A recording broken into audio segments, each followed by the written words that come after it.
जय हिंद बच्चों, स्वागत है आप सभी का पुलिस वाला tutor each one teach one में। आज एक नए टॉपिक की हम शुरुआत करेंगे इस लेसन का, मैटर वेव के बारे में। पूरे जोशो खरोश के साथ इस लेसन को पढ़ा जाएगा, बहुत ही इजी वे में पढ़ा जाएगा। आप ध्यान लगा के अपना नोट्स बनाते रहें। बच्चों, सफलता एक दिन में नहीं मिलती है, सफलता एक दिन में नहीं मिलती है, मगर ठान लो तो एक दिन जरूर मिलती है। यूं ही नहीं मिलती राही को मंजिल, एक जुनून सा दिल में जगाना होता है। पूछा चिड़िया से कैसे बनाया आशियाना, बोली भरनी पड़ती है उड़ान बार बार, तिनका तिनका उठाना होता है। तो आइए बच्चों शुरुआत करते हैं। Wave nature of matter, de Broglie hypothesis, जिसको बोल्ड हाइपोथेसिस भी माना गया है, क्योंकि ये उस समय हाइपोथेसिस आया जिस समय लाइट को लेकर, रेडिएशन को लेकर एक बहुत बड़ा डिस्कशन चल रहा था कि लाइट वेव नेचर का है या लाइट के अंदर मैटर या पार्टिकल नेचर भी होता है। लेकिन जब ये 1905 में 1905 में ये प्रूफ हो गया कि light have dual nature, light के पास दोनों नेचर हैं, particle nature as well as wave nature, तो फिर ये बात आई कि क्या मैटर के अंदर भी दोनों नेचर हैं। किसी सब्सटेंस, किसी वस्तु जिसमें वजन है, कुछ मास है, उसके अंदर क्या दो नेचर हैं, क्योंकि पार्टिकल नेचर तो वेल डिफाइंड है उसका। अब मैटर के अंदर, सब्सटेंस के अंदर वेव नेचर की बात चलने लगी। इसी पर 1924 में डी बोर्गली ने, जिसको डी ब्राय भी कहा जाता है, अपनी एक मात्र थीसिस दिया। कोई एक्सपेरिमेंटल डाटा उसके पास नहीं था, कोई एक्सपेरिमेंट नहीं था। उसने एक अपनी परिकल्पना दी, अपनी थीसिस दी, और थीसिस के माध्यम से बता डाला कि particle have also dual nature, particle have matter wave, particle के पास भी मैटर वेव है। तो आइए जानते हैं, शुरुआत करते हैं इसकी। तो पहले तो आप देख लें कि ये जो हाइपोथेसिस डी ब्राय साहब ने दिया था, इस पर जो एक्सपेरिमेंट किया था वो Davisson and German scientist with GP Thomson J Thomson के लड़के थे। इन्होंने एक्सपेरिमेंट के माध्यम से प्रूव किया कि दिस हाइपोथेसिस और गेट नोबेल प्राइज। इसको कालांतर में, उसके पश्चात इनके हाइपोथेसिस देने के बाद डी ब्राय के, डेविसन जर्मन और जीपी थॉमसन ने मिलकर इसको एक्सपेरिमेंट के तरीके से प्रूफ कर दिया, और जिसके लिए उनको भी नोबेल प्राइज मिला। और ये हाइपोथेसिस देने के लिए 1929 में डी ब्राय सर को भी नोबेल प्राइज, जो विश्व का सबसे बड़ा प्राइज है फिजिक्स क्षेत्र में, दिया गया। इनका पूरा नाम लूसियस विक्टर डी ब्रोगली, 1892 में इनका जन्म, मृत्यु 1987 में। अब देखिए कितना करीब इनकी अभी, इसलिए इसे मॉडर्न फिजिक्स में पढ़ा जा रहा है कि इनकी मृत्यु 1987 में, यानी अभी लगभग 30-35 साल पहले इनकी मृत्यु हुई है।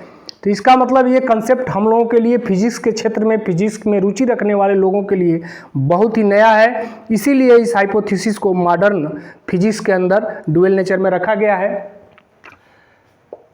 French physicist who put forth revolutionary idea of wave nature of matter. This idea was developed by Erwin Schrödinger into a full-fledged theory of quantum mechanism, commonly known as wave mechanism. He was awarded the Nobel Prize in Physics for his discovery of wave nature of electron. अब जो board के exam की दृष्टि से या किसी भी exam की दृष्टि से हमको पढ़ना है, तो उसके लिए हमने यहाँ पर नोट्स बना लिया है कि बोर्ड में आप कैसे लिखेंगे। बाकी जेईई और नीट के लिए इस कंसेप्ट को जानना आपका जरूरी है। तो नेचर के अंदर एक सिमेट्री होती है। प्रकृति के अंदर अगर दिन है तो रात भी होगा, अंधेरा है धूप भी होगा, एक दाहिना आँख है तो बायां आँख भी होगा, दाहिना नाक है तो बायां नाक भी होगा, दाहिना हाथ है तो बायां हाथ भी होगा। एक प्रकार की एक सिमेट्री होती है नेचर के अंदर, प्रकृति के अंदर। प्रकृति कभी गरीब बनाती है तो अमीर भी बनाती है। तो लेकिन इस कंसेप्ट का यहाँ से लेना देना नहीं, कि समझने के लिए आपको आवश्यक है कि नेचर है सिमेट्री नेचर्स।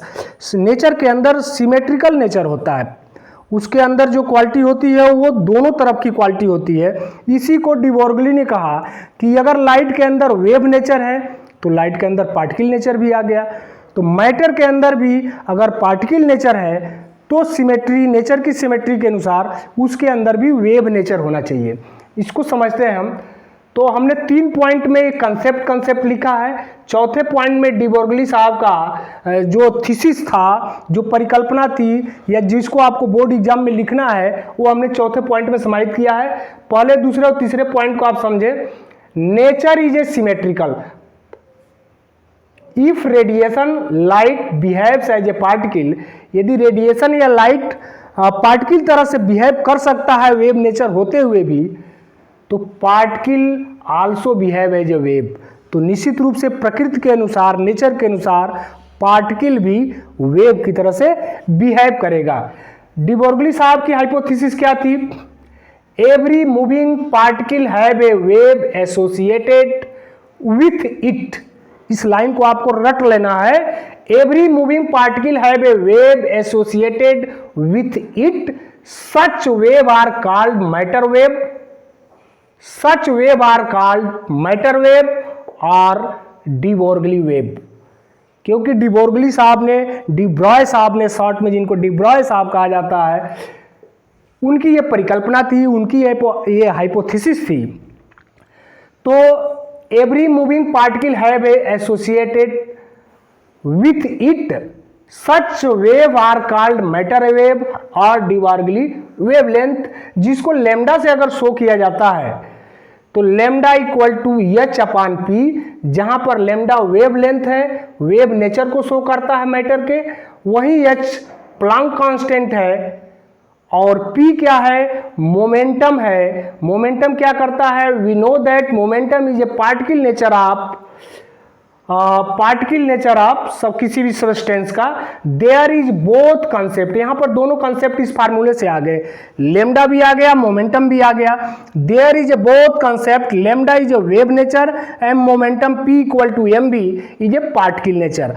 अब यहां पर देख, दोनों भाई साहब lambda inversely proportional to momentum के हैं, तो यदि अगर लेमडा बढ़ाते हैं, वेवलेंथ किसी का बढ़ता है, किसी पार्टिकल का अगर वेवलेंथ बढ़ता हुआ दिखाई दे रहा है, निश्चित रूप से उसका मोमेंटम कम होगा। यदि मोमेंटम बढ़ रहा है तो लेमडा कम होगा। ये फार्मूला, एक छोटा सा फार्मूला डी ब्रॉय साहब ने दिया, जिसके लिए वो मशहूर हो गए। और तत्समय, उस समय जहां पर लाइट को लेकर इतने बड़े डिस्कशन चल रहे थे, वहां पर इनकी हाइपोथेसिस ने एक क्रांति ला दिया, रिवॉल्यूशन ला दिया, और तत्समय के साइंटिस्टों को सोचने पर मजबूर कर दिया। तमाम साइंटिस्टों ने इस पर काम किया। ये बाद में प्रूफ हो गया कि मैटर है वे वेव नेचर, मैटर के पास भी वेव नेचर है। तो ये फार्मूला था lambda equal to H upon P. अब आप सोच पा रहे होंगे कि lambda equal to H upon P आया कहाँ से। तो आप ध्यान दें, आप जैसा आइंस्टीन महोदय का फार्मूला जानते हैं, E equal to M C square. ये एनर्जी है, एम मास है, सी स्पीड ऑफ लाइट है। ये सबसे फेमस फार्मूला है आइंस्टीन महोदय का, E equal to M C square. और दूसरा, इस कॉन्सेप्ट को जब प्रूफ हुआ कि लाइट हैज पार्टिकल नेचर, तो वहां पर फोटान पिक्चर में आता है, और फोटान की एक एनर्जी आती है, एक क्वांटा के रूप में, पैकेट के रूप में, एनर्जी के रूप में फोटान का रेडिएशन होना दिखाया जाता है। तो फोटान की जो एनर्जी शो की जाती है, E equal to H F. अगर इसको आप दूसरा इक्वेशन मान लेते हैं और दोनों को इक्वेट करते हैं, चूंकि दोनों एनर्जी ही है, दोनों को हम इक्वेट करते हैं, तो M C square equal to H F. अब आप जानते हैं कि F इक्वल टू होता है C by lambda, C equal to F lambda.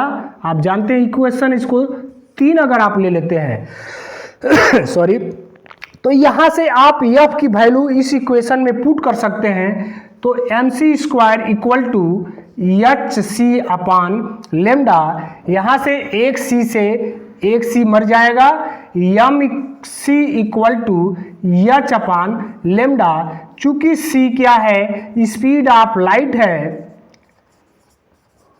तो ये एक प्रकार से ये स्पीड है, वेलोसिटी है सी। अगर हम पार्टिकल के कंसेप्ट में इसको स्टडी जब करेंगे तो speed of light C equal to हम लिख लेंगे भी, वेलोसिटी लिखेंगे, और यही से ये हो जाएगा M V equal to H upon lambda, और एम भी क्या होता है, मोमेंटम होता है।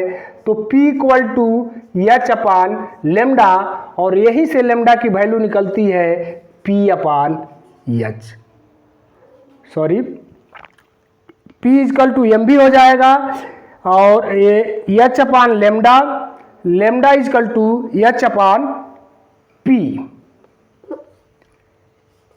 Lambda equal to H upon P। ये क्या हो गया, यही पर डी बोर्गली साहब का ये हाइपोथेसिस हो गया कि lambda equal to H upon P।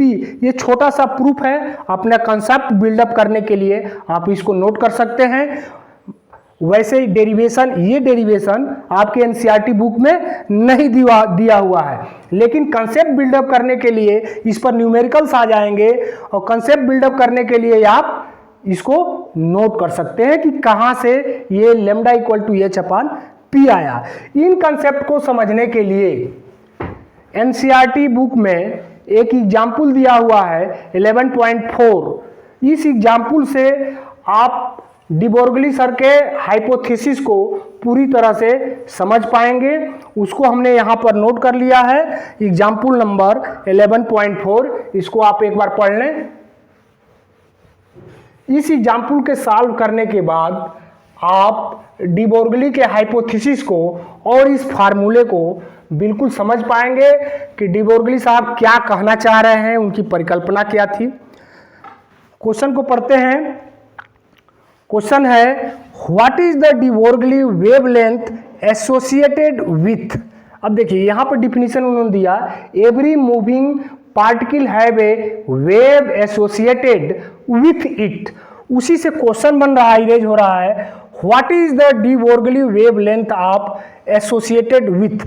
यहाँ पर दो क्वेश्चन बनाया गया है। Question number A, an electron moving with speed of 5.4 into 10⁶ metre per second. And दूसरा क्वेश्चन इरेज हो रहा है, a ball of mass 150 gram travelling at 30 metre per second. तो यहाँ पर एक बहुत ही छोटा पार्टिकल दिखाने की कोशिश की गई है इलेक्ट्रॉन के रूप में, और एक थोड़ा सा बड़ा पार्टिकल एक बॉल को दिखाने की कोशिश की गई है। दोनों के कैलकुलेशन से ये प्रूव होगा कि किसके अंदर वेवलेंथ कितना आ रहा है, और उस वेवलेंथ से क्या हमको कंसेप्ट मिल रहा है कि मैटर के अंदर वेव नेचर होगा कि नहीं। अब ये देखते हैं कि what is the de Broglie wavelength associated with it. पहला क्वेश्चन देखते हैं, an electron moving with a speed of 5.4 into 10⁶ metre per second. अब आप जानते हैं कि इलेक्ट्रॉन का मास क्या होता है। तो इलेक्ट्रॉन का मास 9.11 इंटू 10⁻³ kg होता है। Mass of electron. अब हम पहले पार्ट का कैलकुलेशन कर रहे हैं। मास ऑफ इलेक्ट्रॉन कितना होता है, 9.11 इंटू 10⁻³ kg। स्पीड यहाँ पर इलेक्ट्रॉन का दिया हुआ है 5.4 इंटू 10⁶ मीटर पर सेकेंड। तो यहाँ पर वेलोसिटी दी हुई है 5.4 इंटू 10⁶ मीटर पर सेकेंड। अब फार्मूला हमारा डी बोर्गली साहब ने जो दिया, lambda equal to H upon P, lambda equal to H upon P P क्या है, मास इंटू वेलोसिटी है। प्लांक कांस्टेंट हम समझ पा रहे हैं कि Planck constant 6.63 into 10⁻⁻34 joule second होता है। और मास यहाँ पर इलेक्ट्रॉन का हमको क्वेश्चन पेपर में दिया रहेगा या याद रखना भी चाहिए कि 9.11 इंटू 10⁻31 इंटू वेलोसिटी है 5.4 इंटू 10⁻6। ये केजी में है, ये मीटर पर सेकेंड में है। अब इसको आप कैलकुलेशन करें तो यहाँ पर देखें आप 10⁻6 है और ये -31 है, तो ये पॉजिटिव है, ये निगेटिव है, तो यहाँ से 25 हो जाएगा। 25 माइनस को जब ऊपर ले जाएंगे तो -34 प्लस 25, इसका हो जाएगा 5 4 9 10⁻⁹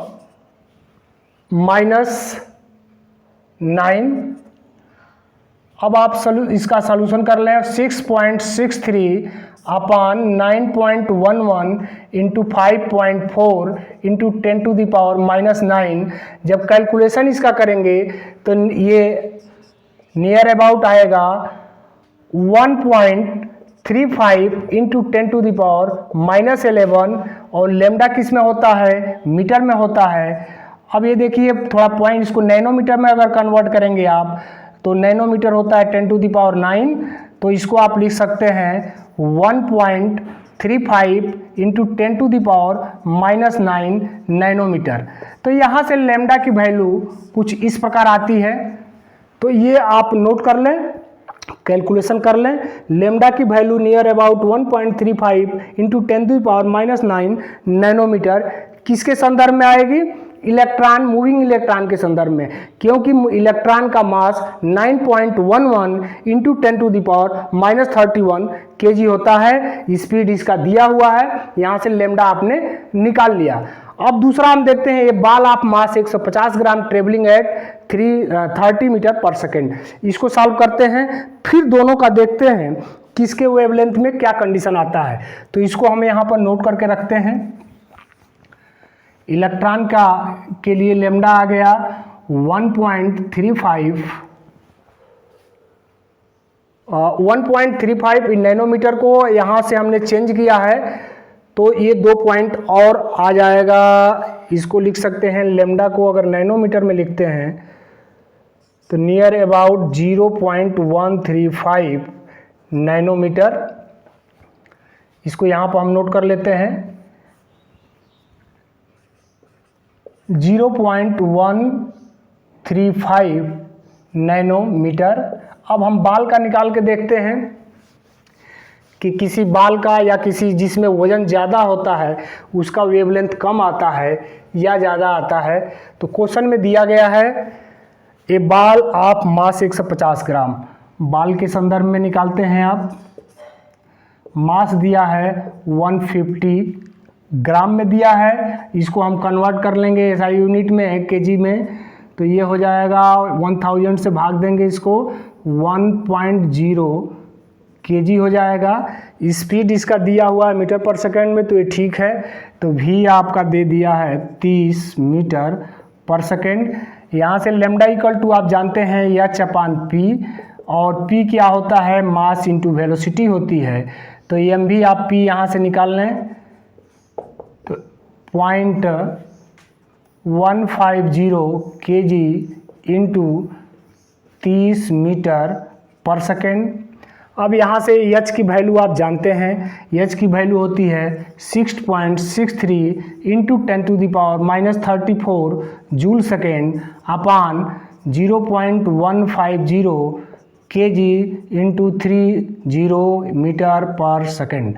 अब इसको जब कैलकुलेशन करेंगे आप तो ये कैलकुलेशन आएगा lambda equal to 1.47 into 10⁻⁻34 metre. Lambda का यूनिट्स मीटर में होता है, तो यहाँ पर आप 1.47 इंटू 10⁻⁻34, यहाँ पर आप देख रहे हैं 0.135 और यहाँ पर -34 है। तो ये जो वेवलेंथ है ये नियर अबाउट जब आप एक्सरा कराने जाते हैं, हड्डियाँ आपकी फ्रैक्चर रहती है या आपके शरीर के किसी पार्ट का एक्सरा कराते हैं, तो एक्सरे मशीन से जो रेज निकलती है आपकी टूटी हुई हड्डियों पर या पेट या सीने के अंदर जहाँ भी आप एक्सरा कराते हैं, उसके एक्सरेज के पार्टिकल जाकर वहाँ पर टकराते हैं और डिटेक्ट करते हैं कि यहाँ पर क्या चीज़ है। तो वो जो पार्टिकल नेचर एक्सरा शो कर रहा है, ये इसका यूज है, एक प्रकार का प्रयोग है। ये जो लैम्डा की वैल्यू आ रही है इलेक्ट्रॉन के संबंध में, ये एक्सरे वेवलेंथ के नियर अबाउट बराबर है। लेकिन जो बाल का आ रहा है, बाल का आप यहाँ पर मास ही देख रहे हैं, हम 150 ग्राम है, ये लगभग 10⁻19 टाइम्स प्रोटॉन के वेट के बराबर हो रहा है। इस वेवलेंथ को एक्सपेरिमेंट में मेजर किया जा सका बड़ी आसानी से, लेकिन इस वेवलेंथ को एक्सपेरिमेंटल मेजरमेंट में दिक्कत आई, यानी कि शो नहीं किया। लेकिन शो न करने का मतलब ये नहीं हुआ कि ये वेवलेंथ नहीं है, ये वेवलेंथ है, वेव नेचर शो करता है, लेकिन ये एक्सपेरिमेंटल दिखाई नहीं दे रहा है। इसी प्रकार से जैसे 100 kg का आप वजन के किसी वस्तु को आप एक स्पीड से अगर थ्रो करते हैं, तो उसके अंदर भी पार्टिकल नेचर के साथ साथ वेव नेचर शो करेगा। वेव नेचर का मतलब जैसे आप बनाते हैं, तो जो लैम्डा की दूरी आप लेते हैं, लैम्डा एक वेव के अंदर लैम्डा क्या है, क्या स्ट्रेंथ आ रहा है, किस कंपन से वो जा रहा है, कि उसका क्या वेव बन रहा है, तो ये छोटे पार्टिकलों में बड़ी इजीली आसानी से, फॉर एग्जांपल इलेक्ट्रॉन पर डेविसन एंड जर्मल ने भी एक्सपेरिमेंट किया था, तो इलेक्ट्रॉन पर बड़ी इजीली शो हो जाता है। भारी हैवी मैटर्स में, हैवी पार्टिकल्स में, हैवी सब्सटेंस में ये शो नहीं हो पाता है, जिस कारण से हम ये नहीं कह सकते कि उसके अंदर वेव नेचर नहीं होता है। किसी भी पार्टिकल के अंदर छोटा हो या बड़ा हो, वेव होगा, वेव नेचर शो करेगा, लेकिन एक्सपेरिमेंटली देखना थोड़ा सा कठिन होगा, जबकि छोटे पार्टिकल में बड़े आसानी से हम वेव नेचर देख सकते हैं, मैटर का वेव नेचर भी देख सकते हैं। तो आज के लेक्चर में आप समझ पाए होंगे कि क्या है मैटर वेव, और डी बोर्गली साहब एक हाइपोथेसिस देकर कितने हाईलाइट हो गए। एक बार और रिवीजन कर लेते हैं इसका। Wave nature of matter, de Broglie hypothesis, ये थीसिस कब आई थी? 1924 में। कब आई थी? 1924 में। क्या थीसिस थी? Nature is a symmetrical, nature symmetrical है। If radiation light behaves as a particle, यदि रेडिएशन या लाइट पार्टिकल जैसा बिहेव कर रहा है, तो particle also behave as a wave. और उनकी थीसिस क्या थी? Every moving particle have a wave associated with it, such wave are called matter wave और de Broglie wavelength. Lambda equal to H upon p, h upon m b, और lambda increase करेगा, momentum decrease करेगा। और यहाँ पर there is a both concept, उनके जो परिकल्पना थी, हाइपोथेसिस थी, वो दोनों कंसेप्ट शामिल हो गए, और दोनों ग्रुप, जो एक ग्रुप पार्टिकल नेचर का लेके चल रहा था और एक ग्रुप वेव नेचर को लेकर चल रहा था, उनको साधने का एक साथ प्रयास किया डी बोर्गली सर ने। और there is a both concept, lambda is a wave nature and momentum is a particle nature. इस एग्जाम्पल के माध्यम से, चूंकि एनसीईआरटी का एग्जाम्पल हमने इसलिए लिया है कि बोर्ड एग्जाम में ये एग्जाम्पल्स अधिकतर पूछे जाते हैं, और इससे दोनों कंसेप्ट आपके क्लियर हो जाएंगे कि हमने एक बाल का वेवलेंथ निकाला जो इस स्पीड से चल रहा है, और हमने इलेक्ट्रॉन का वेवलेंथ निकाला जो इस स्पीड से चल रहा है। इलेक्ट्रॉन का मास आप 9.11 इंटू 10⁻31 kg याद रख लीजिए, और ये फार्मूला का प्रूफ हमने आपको बताई दिया। E इक्वल टू mc² और E इक्वल टू hf, दोनों इक्वेशन से आप इस फार्मूला को प्रूफ कर ले जाएंगे। प्रूफ आपका एग्जाम में नहीं पूछेगा, ये डिफिनीशन और ये फार्मूला आपको याद रखना है। न्यूमेरिकल कैसे सॉल्व करना है, कैसे मोमेंटम निकालना है, आपने इस एग्जाम्पल के माध्यम से सीख लिया। और आज के लिए हम समझ पा रहे हैं कि ये वीडियो उपयोगी हुआ होगा आपके लिए, और नोट्स आप जरूर बनाते रहिए। बहुत बहुत धन्यवाद। Thank you. जय हिंद।